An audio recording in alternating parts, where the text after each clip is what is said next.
The stain on her blouse was bright red, high on the collar. Not hers, she never wore red. She said it was from a co-worker's hug. But then the nest Kim caught her whispering, "Next time, don't forget your wedding ring. My name's David." And that was the night I realized my wife was playing someone else's wife in our own home. Let me tell you what led to that moment. Kara and I met in grad school, both studying business, both convinced we were going to change the world. She had this mix of drive and softness I'd never seen before.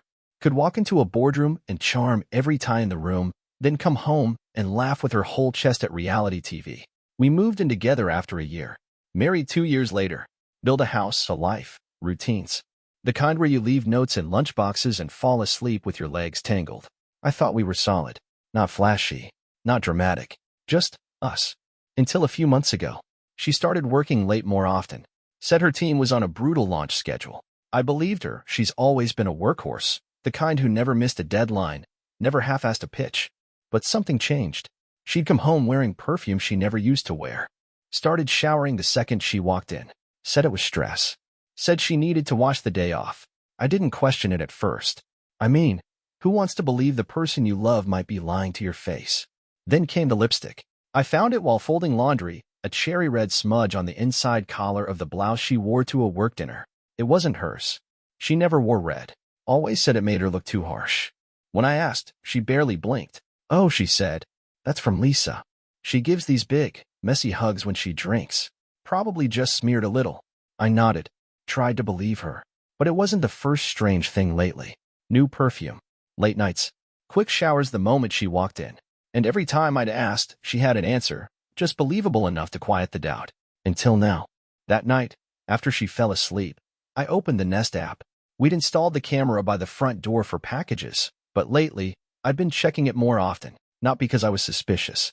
Not at first, but because something kept pulling at me, a feeling I couldn't shake. And when I scrubbed through the feed from the night of that dinner, I found her. My wife, not with Lisa, with someone I didn't recognize. Tall, smirking, one hand on her hip. They were close. Too close. She leaned in, whispered something into his ear, and right before they stepped inside, she said it. "Next time, don't forget your wedding ring." I paused the footage, rewound, played it again, made sure I wasn't hallucinating. I wasn't. It hit me like a gut punch in slow motion. Not just the betrayal, but the planning of it. The ease. The way she said it like it was a joke they'd shared before. I sat there in the dark, staring at a paused frame of her face, smiling at him in the exact way she used to smile at me, and I felt everything inside me go still. This wasn't a mistake. It was a pattern, and I had a choice to make. Stay and pretend I didn't see what I saw, or pull the thread and find out how far the unraveling went. I chose the second one, and what I found wasn't just about her. It was about me, too. Because sometimes, betrayal doesn't break you. It shows you where you were already cracked. The next morning, I packed her lunch like usual. Turkey sandwich. Apple slices. Her favorite granola bar, the kind with dark chocolate on the bottom. I even left a sticky note on the bag like always. "Kill it today. Love you." But I didn't kiss her goodbye. I watched her walk down the steps with that easy grace of someone who still thinks the ground under them is solid. She didn't know I'd seen the video. Not yet. I didn't tell her that I replayed her voice a dozen times that night. "Next time, don't forget your wedding ring." Like it was a game. Like our vows were some inside joke. That day, I didn't go to work. I called in. Said I wasn't feeling well, which wasn't a lie, just not the whole truth. I needed time. To think. To plan. I went through our calendar. Every late night at the office. Every weekend conference. Every out-of-town pitch meeting. I didn't expect to find anything specific. I just needed to see the pattern. Then I pulled the Nest archive. Not just the front door. The side camera, too. And slowly, the version of her I thought I knew started slipping through my fingers. A week passed before I checked our phone records. We've always shared a plan. Same provider. Same logins. Back then, I thought it was romantic. Now, it felt like surveillance. One number stood out. Over and over. Late at night. Middle of meetings. I didn't recognize it.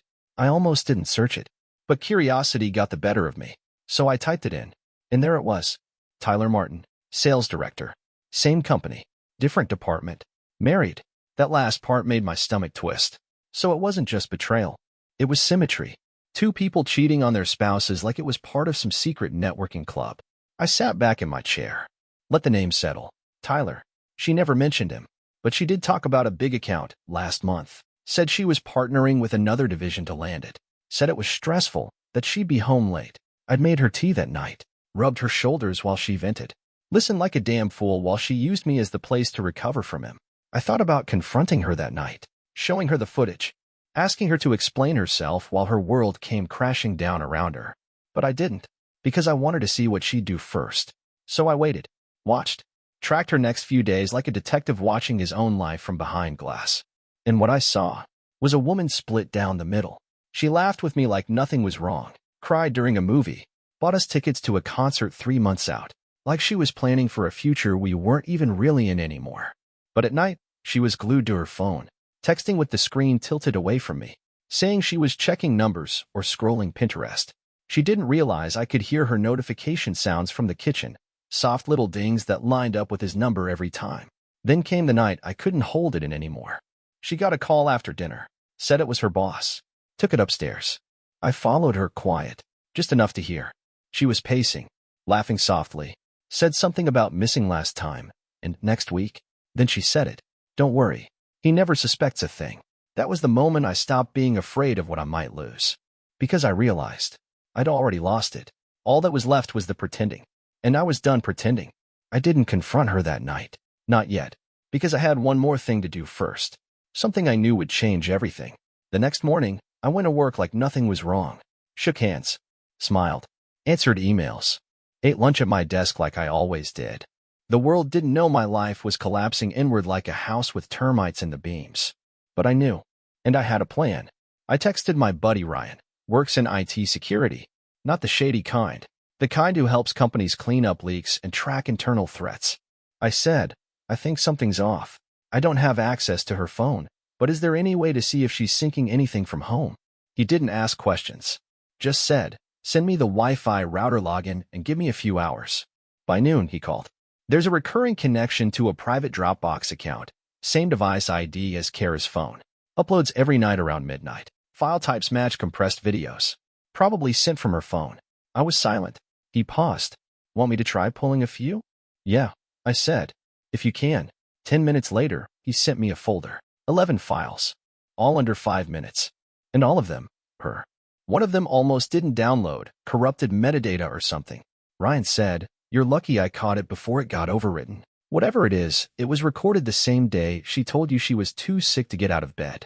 I opened it, and that's when I saw it. Her. In our guest bathroom. With him. Not just her voice. Her face. Laughing in a hotel bed. Clinking glasses in a car. Kissing him in our guest bathroom. In our house. The timestamp was from 2 weeks ago. The same day she said she had food poisoning and just needed to sleep it off. She told me not to come home. Said she needed rest and space. I believed her. But she hadn't been sick. She'd been in our home. With him. She hadn't been sick. She'd been in our home. With him. In the space we built together, where we hung wedding photos and lit candles during power outages and talked about maybe trying for kids next year. That night, she let him in. Let him touch things I hadn't even seen since last fall. And she filmed it. Willingly. I watched just long enough to be sure. Then I stopped. There are some things you don't unsee. Some truths that don't need a replay. I sat in my car in the office garage, engine off, hands frozen around the steering wheel. She had erased the version of us I thought was still living. I wasn't angry. Not yet. I was something worse. Hollow. Like someone had scooped out the part of me that trusted.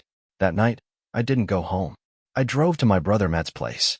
Told him I needed a place to crash for a while.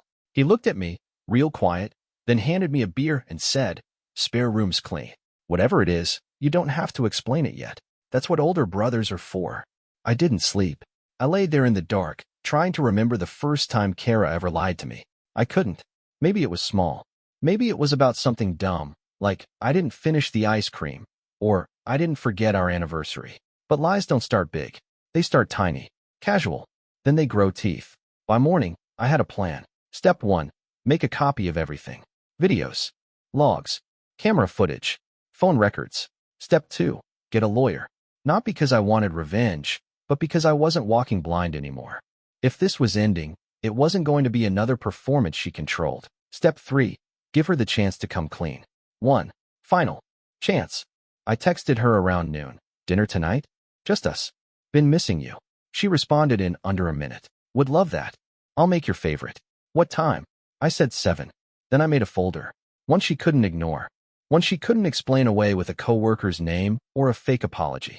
I labeled it Truth. Printed every screenshot. Burned the videos to a drive. Included a list of every date and time. Put it all in a plain white envelope. That night, I came home. And for the last time, I pretended everything was fine. She greeted me in the kitchen, humming, hair up, wearing the apron I bought her 2 Christmases ago. There was chicken in the oven, wine on the counter, candles lit, like we were in a movie about a marriage worth saving. I watched her pour me a glass, smiling like none of it had happened, and I realized she had no idea the curtain was about to fall. She set the glass in front of me. Red wine, just how I like it, full-bodied, room temperature. She even used the decanter. Knew you had a long day, she said, smiling. I looked at her, really looked. She seemed so familiar. The way her shoulders moved when she stirred the pasta. The way she tucked her hair behind her ear with her wrist instead of her fingers. These tiny, quiet movements that once meant comfort. Now they felt like mimicry. Like someone wearing a mask of my wife. We sat down to eat. She talked. Work stuff. A new manager. Some annoying client. I nodded. Said just enough to keep her going. I didn't say a word about the folder. Not yet. When we were halfway through the meal, I stood up, walked into the office, and came back with the envelope. Didn't say anything. Just set it on the table between us. She looked at it like it had teeth. What's that? She asked. I sat down. Quiet. Calm. Open it. She didn't move at first. Then she reached for it, peeled back the flap, pulled out the first page. A still image. Her. In our foyer. Kissing Tyler. Second page. A log of her call history. Same number. Same nights she said she was working late. She shuffled faster. Hands now trembling. Third page. A time-stamped shot of the SUV pulling out of our driveway at 2:11 a.m. Fourth. A USB drive in a labeled sleeve. Video files, I said. From the Dropbox you sync with our home Wi-Fi. Did you forget I set that up? She blinked. Once. Then again. I don't know what you think you saw, she said, voice brittle. But this feels like an ambush. I said nothing. Just slid the printed photo across the table. Her. In our foyer. Kissing Tyler. She stared at it. Jaw tight. This isn't what it looks like. No. I said. Then tell me what it is. Silence. You've got 2 options, I continued. 1. You tell me the truth. All of it. No spin. No sob story. Just the raw facts of who you are now. Or 2. I walk out that door, and I never look back. She looked like she was about to say something else, some kind of defense. But then her shoulders slumped. Like the fight just ran out. I never meant for it to get this far, she said. I almost laughed. That's the first lie. She flinched. I didn't think you'd find out, she whispered. I wasn't supposed to, I said. That's the point. Silence. Then she said the thing that stuck with me the most. It started with wanting to feel different. That was the part one didn't expect. Not I wanted out. Not I fell in love with someone else. Just different. He made me feel like I wasn't just the version of myself I became with you, she said, still staring at her plate. Like I could be bold. Reckless. Like I wasn't tied to routines and meal prep and weekend errands. I nodded. That's the part you forgot, I said. You never asked if I felt the same way. She looked up. What do you mean? I mean I gave up parts of myself, too. I didn't chase after the startup. I didn't take that job in Seattle. I stayed. I built this life because I thought we were building it together. You think I didn't miss freedom? That I didn't wonder who I could have been if I hadn't chosen us? She blinked, slowly. I didn't know, she said. That's the problem, I said. You never asked. I pushed the wine glass aside and stood. I'm staying at Matt's. I've already talked to a lawyer. I'm not looking to burn your life down. But I won't be the man you return to after your fun runs dry. Her lip trembled then. First sign of real emotion. Please, she whispered. Can we talk about this tomorrow? I need time to process. I shook my head. I had to process it alone. You don't get to ask me for that grace now. She stood, walked toward me like maybe if she got close enough, she could rewind everything, reset the scene. I stepped back. It's done, Kara. Her shoulders slumped. The mask fell. And for the first time, I saw her for who she really was. Not evil, not heartless. Just deeply, dangerously selfish. I left without looking back. And for the first time in weeks, I slept. Not well, but honest sleep. And that's how healing begins. The morning after I left, the sun felt different. Not warmer, not brighter, just cleaner. Like the air didn't have to carry the weight of her anymore. I sat on my brother's porch with a cup of black coffee, watching the neighborhood wake up.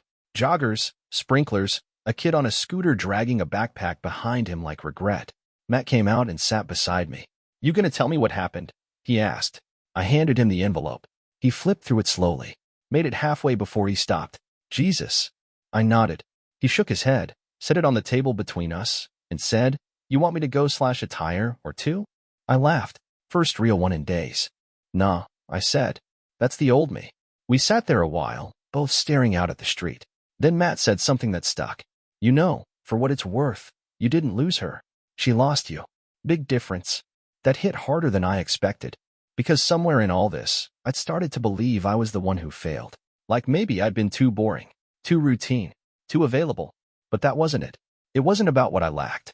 It was about what she took for granted. And that realization changed everything. Later that day, I got a call from a number I didn't recognize. Didn't answer. It rang again. This time, I picked up. "Hi, is this David?" "Yes. This is Allison, Tyler Martin's wife." My stomach dropped. "I'm sorry to call like this," she said. "But I think we need to talk." We met that afternoon. Neutral ground. A coffee shop 2 towns over. She brought a folder. I brought nothing but a pulse. She was composed. Smart. The kind of woman who walks into a room and makes everyone sit up straighter. "I found your number in Tyler's call logs," she said. Saw it repeated. "Same as Kara." I figured. "You figured right," I said. She opened her folder. Photos. Texts. Printouts of hotel receipts. One from a resort Kara told me was at work conference last month. "I confronted him 2 nights ago," Allison said. "He denied it at first, then blamed me. Said I'd been distant, cold." I nodded. Familiar script. She leaned in. "He's still trying to spin it like it was a mistake. But it wasn't. It was deliberate. Planned. They weren't fumbling toward each other. They made appointments." That line hit me like a cold slap. They made appointments. This wasn't 2 people swept away in a moment. It was 2 people making room in their lives for a lie. And we were the ones who paid the interest. I showed her the video stills. The footage. The dinner logs. She didn't flinch. "I want you to know," she said, "I'm filing too. Not just because of this, but because I deserve someone who tells the truth without being caught." That, right there, that was the line I wished Kara had said. Not, "I'm sorry." Not, "I didn't mean to." Just, "You deserved better." We exchanged emails. Said we'd keep in touch if anything else surfaced. Not because we wanted revenge, but because the people we loved had written a story behind our backs, and we were trying to piece together the plot. When I left that coffee shop, I didn't feel sad. I felt awake. And when I got back to Matt's, he handed me a package that had come in the mail. No return address. I opened it. Inside was a small velvet box. The ring, my wedding band, and a note. 3 words. Written in Kara's handwriting. "You were right." That was it. No plea. No promise. Just the quiet surrender of someone who knew the game was over. I held the ring in my hand, turned it over, then dropped it in the trash. Not out of spite. Out of finality. Because some endings aren't firestorms. Some are just quiet. Still. A door closing that won't open again. 3 months later, I stood in the kitchen of a new apartment. It was small. Simple. Just me and a borrowed coffee table and the sound of a city I was learning to love again. No shared closet. No his and hers towels. No quiet waiting to explode. Just peace. A little rough around the edges, but real. I'd signed the divorce papers a week before. Kara didn't fight, didn't drag it out. She didn't come to the final meeting either. Just sent her lawyer a folded note tucked in the back of the file. I opened it in the parking lot. 3 sentences. "You didn't deserve it. I stopped seeing you long before I stopped loving you." And that's the part one hate myself for most. There were no apologies. No defense. Just a quiet admission that felt too late to matter. I didn't respond. Didn't need to. Because here's the thing they don't tell you about betrayal. The wound isn't just what they did. It's realizing how far back the pretending went. I spent weeks unpacking boxes and myself. Got rid of half the furniture. Bought a new set of dishes. Not because the old ones were broken, but because they reminded me of dinners where she smiled while lying to me with her whole body. I got back into running. Started waking up early again. Not because I had to, but because I wanted to. There's something about breathing hard in the cold morning air that reminds you, you're still here, still moving, still yours. Allison, Tyler's now ex-wife, reached out once more. Just to check in. She was doing okay. Therapy. Yoga. Said she finally painted the room they used to call the maybe nursery. We didn't talk much after that. Didn't need to. Because some people are only meant to walk beside you long enough to get you through the worst of it. And that's enough. One night, About 6 months after it all cracked open, I bumped into someone I used to know. Her name was Hannah. We'd met years ago, at a friend's party, back when Kara and I were still new, still wrapped in the glow of becoming. Hannah and I had talked for maybe 15 minutes that night. I remembered her laugh, her curiosity, the way she asked real questions, not just the kind people throw around while waiting for a refill. Now here she was again. Same laugh, same quiet pull. We got coffee the next week. Just talked. No pressure. No masks. No damage hidden in the spaces between words. And for the first time, I realized I didn't have to lead with what broke me. I could just be. Still cautious. Still healing. But not defined by the betrayal anymore. Because healing isn't about forgetting. It's about reclaiming the space your pain used to fill. These days, I don't think about the lipstick stain as much. Don't play back the camera footage in my mind like a crime scene. But every once in a while, I catch myself looking at the front door. And I remember how easy it is to let someone in, and how hard it is to get yourself back once they leave the damage behind. But I did, and I'm still here. And if you're going through something like this, if you're sitting with that kind of hollow silence after trust breaks, let me tell you this. You're not weak for hurting. You're not foolish for loving. And you are not broken beyond repair. The right people? They don't need secrets. They don't need side doors. They just knock, and they stay. That's the version of love I believe in now.